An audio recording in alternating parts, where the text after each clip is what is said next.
Hello, my friends. Subscribe and like.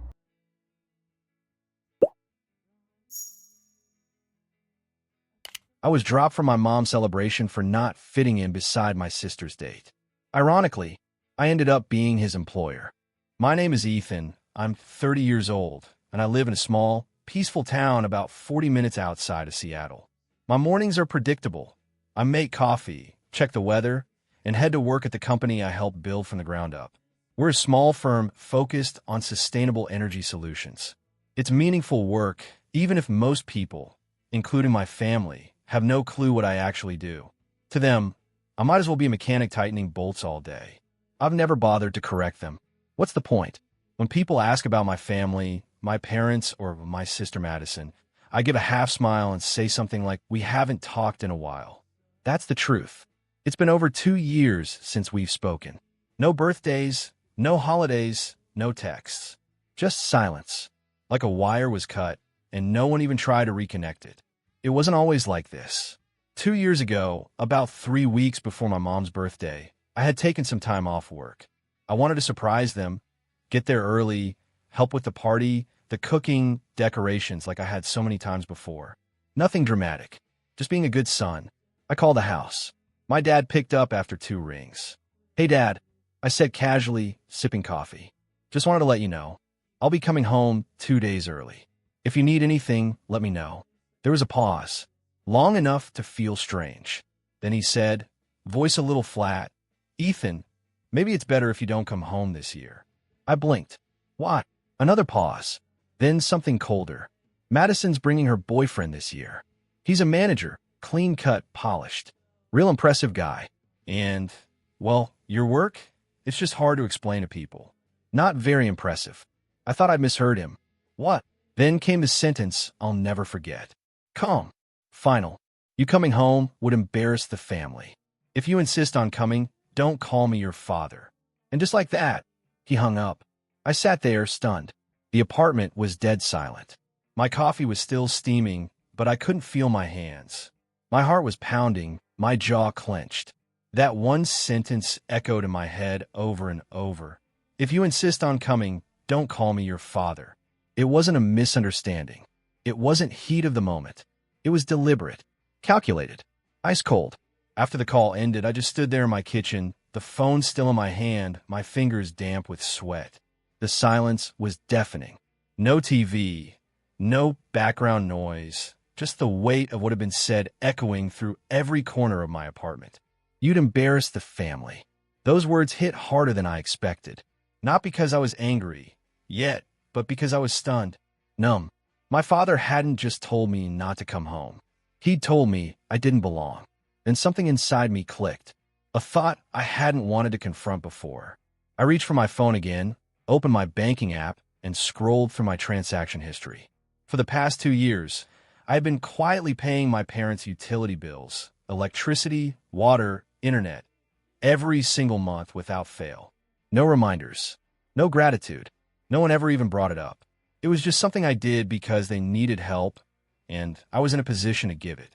Line after line on the screen, $132.50 for the power company, $89.75 for water, $152.99 for internet. Month after month, it added up. I scrolled all the way down to the bottom of the list, needing to see it, needing it to be real. $9,842.17. Nearly $10,000, sent to them silently, without complaint, without recognition. I never told a soul. I didn't want praise. I did it because I thought it was the right thing to do. Because I believed helping family was what you're supposed to do. But in that moment, staring at that number, all I felt was nothing. Not pride, not regret. Just an empty space in my chest where something used to be. Something like love or maybe hope. A quiet realization settled in. I was never truly seen. Not for what I gave, and certainly not for who I was. They call me the family shame. But who exactly were they comparing me to? As I sat there, still gripping my phone, the silence around me started to fill with memories. Not loud ones, quiet, subtle ones. The kind that build up over years until they shape how you see yourself. I started thinking about all the times I had quietly stepped aside. Not because anyone told me to, but because I learned somewhere along the way that's just where I belonged. In the background. In family photos, I was always half hidden behind someone. Off to the side, never quite in focus. Not because the camera missed me, but because it never really tried to see me. Madison, she was the star. Always front and center. The one everyone celebrated. Her birthdays were events. Her breakups were family meetings. Her triumphs. Her tears. They were the anchor of every conversation. Everyone rallied around her. And me? I was the quiet one. The responsible one. The one they mentioned in passing. Oh, Ethan? Yeah, he works in tech or something. That was it. A shrug. A vague nod. A name to fill the silence.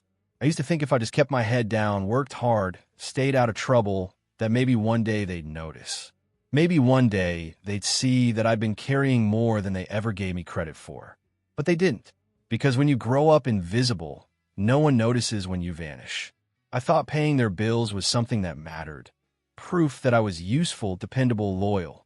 But when it came down to it, none of that counted. Not next to Madison's polished image and her successful boyfriend. I wasn't asking for applause. Just fairness. Recognition.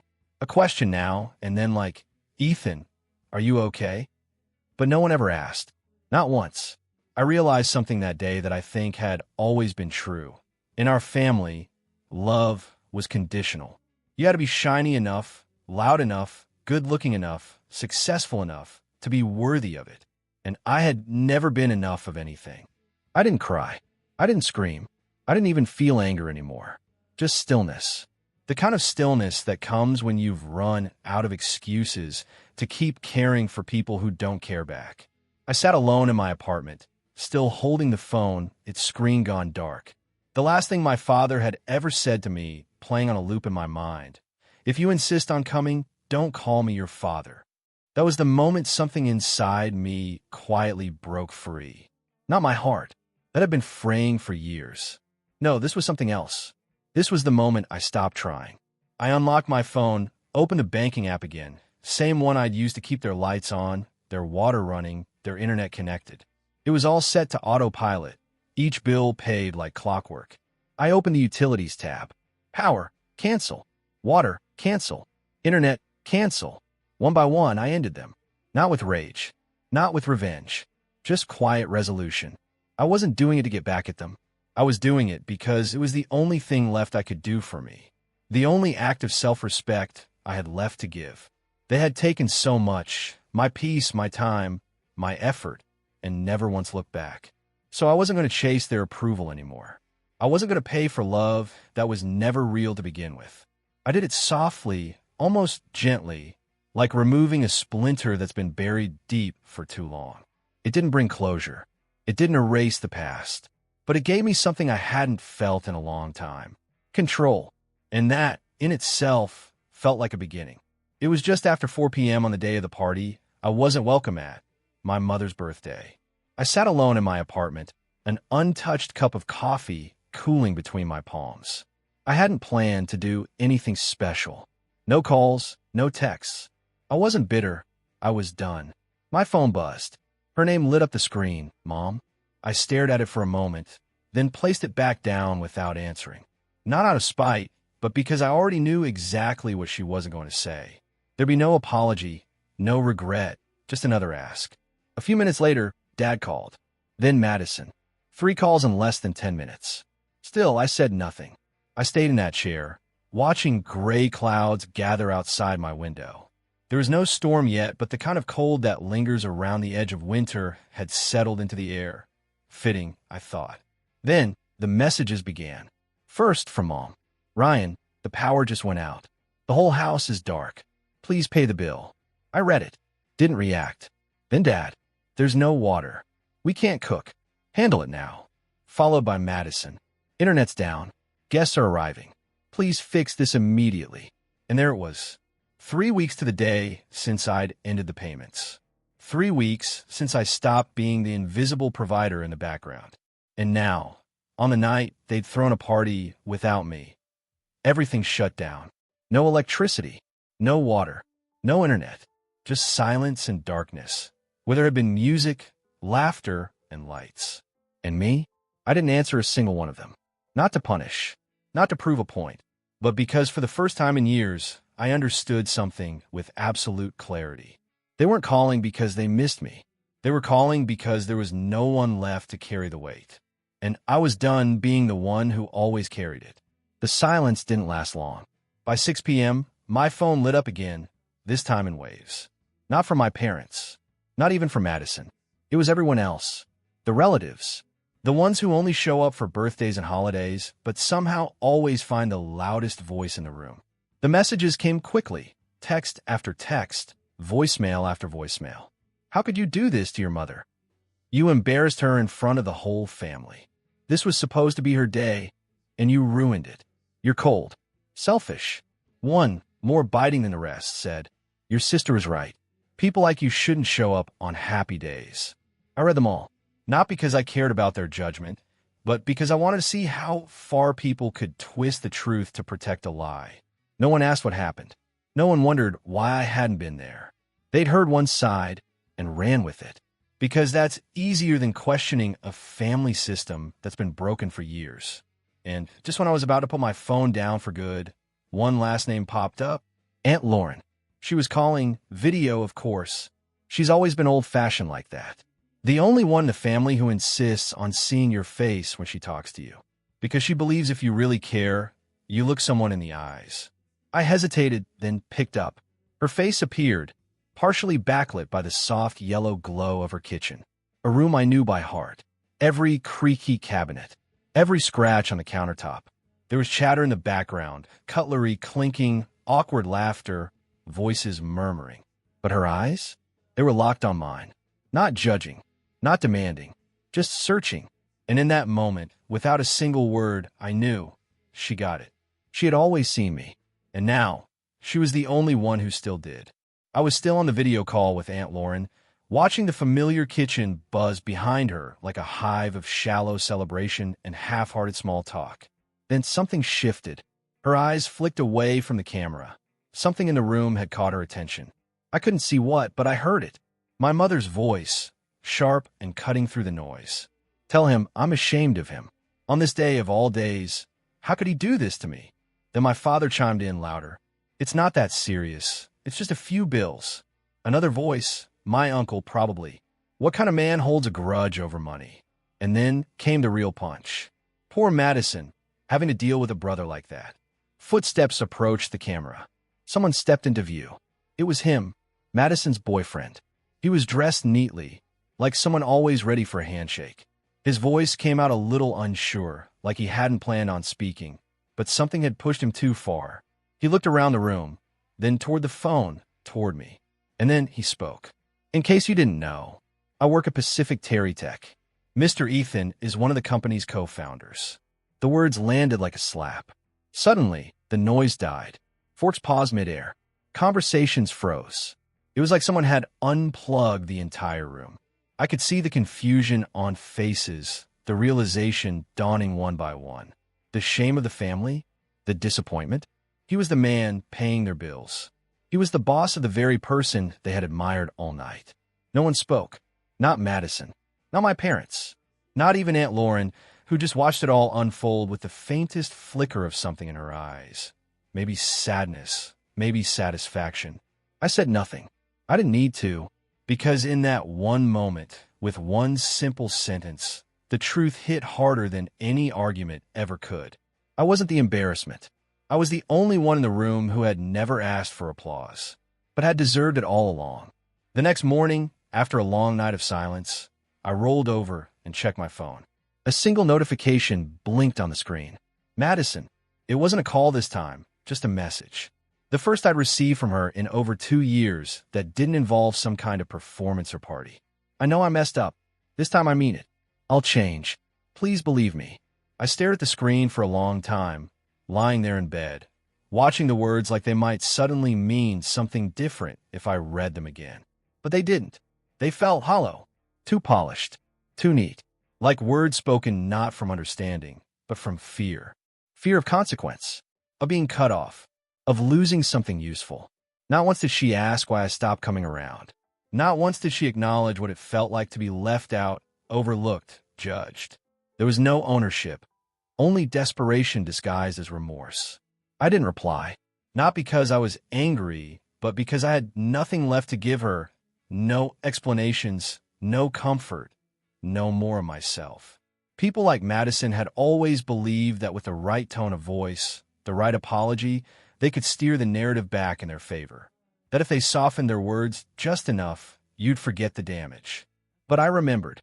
I remembered every time I'd been told I wasn't enough. Every family dinner where my seat might as well have been empty. Every bill I paid without being asked. And every celebration I was excluded from. I didn't need her words. What I needed, what I had always needed, was something she'd never given me. Real accountability. And so, I pressed the power button, let the screen go black, and got out of bed.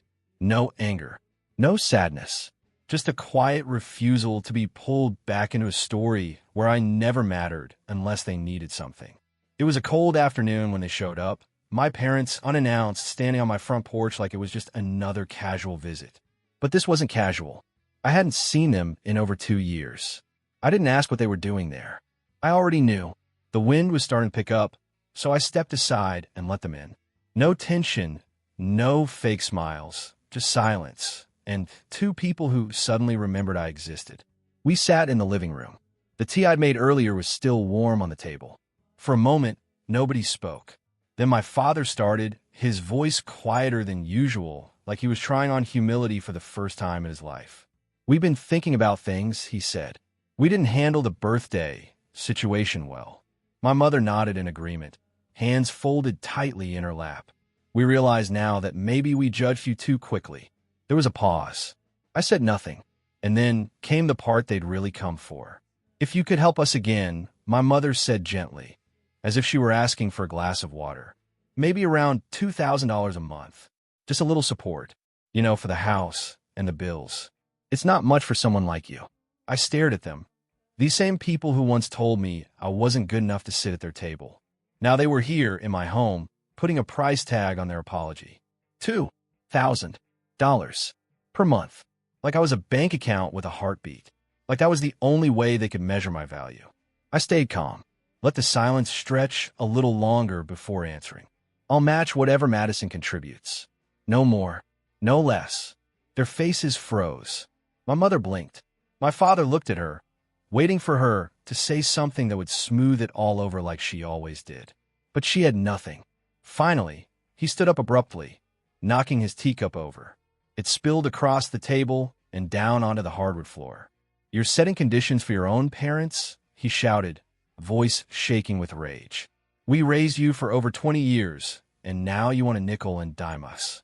What kind of man are you, hon?" I didn't move, didn't flinch, because deep down I knew exactly what kind of man I was. The kind who finally stopped being used. It's been 2 years since they left my house. 2 years since the spilled tea. Since the shouting. Since the door clicked shut behind them. Quieter than everything they'd left inside me. I never blocked their numbers. Never changed my email. Never made a dramatic exit. I simply stopped reaching out. And they never tried again either. No calls to ask how I'm doing. No messages just to say hello. No moments of real, human effort. It's as if when I stopped giving, I stopped existing. I waited for a while. I wanted to believe they'd come back. Not with more needs or veiled guilt, but with something real. A conversation. A memory. A moment of truth. But it never came. And in that silence, I finally found clarity. Family isn't about shared names or bloodlines. It's not about who raised you or who you're expected to keep bailing out. Real family is who sees you, values you, loves you, not for what you provide, but simply for who you are. They used to say I was part of the family, but in truth, I was just a backup plan, a quiet wallet, a safety net they never thanked. And when I stopped giving, they stopped calling. So, was I wrong for walking away? Maybe some people will say yes. That blood is blood, that you owe something to the ones who gave you life. But I think love isn't something you owe. It's something you earn.